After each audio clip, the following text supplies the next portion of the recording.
চলো বন্ধুরা আমরা এই অপ্সরার পুরো ভিডিওটা দেখি, তারপর আমরা ফানি কমেন্ট করব। তো চলিए শুরু করতে हैं। Let's get ready. আমি পরবো এই সুন্দর ড্রেসটা। টেন্ডারা এই ইনারটা পরে গেছি যাতে আমার আনকমফোর্টেবল ফিল না হয়। এই ডিজাইনটা অনেক সুন্দর, সারাদিন চলে যায়। বাই দ্য ওয়ে সম্পূর্ণ আউটফিট লিংক চাইলে আমি কমেন্ট করে যাও। এই গরম দেখে মনে হচ্ছে না বৃষ্টির সময় ঠিক ছিল। সো গাইস এই যে আমি পুরোপুরি রেডি হয়ে গেছি। এবার বলো কেমন লাগছে? ঠাকুরের মালাটা কিন্তু খুলিনি, তো চলো এবার ভিডিও করতে যাওয়া যাক। এই সব আউটফিটের লিঙ্ক একজন ছাবড়ি ছাড়া অন্য কেউ চাইবে না। নিজেকে বিশ্বের সেরা সুন্দরী ভাবে। সুন্দরী পোল্ট্রি মুরগি। নুপুরটা খুললে মনে হয় মহাভারত অশুদ্ধ হয়ে যেত। कौन है ये लोग? পৃথিবী উল্টে গেলেও এর ছাবড়িগিরি আর যাবে না।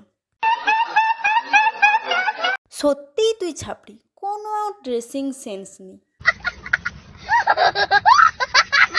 দিদি তোমার ছাবড়িগিরি না দেখলে আমার পেটের ভাত হজম হয় না।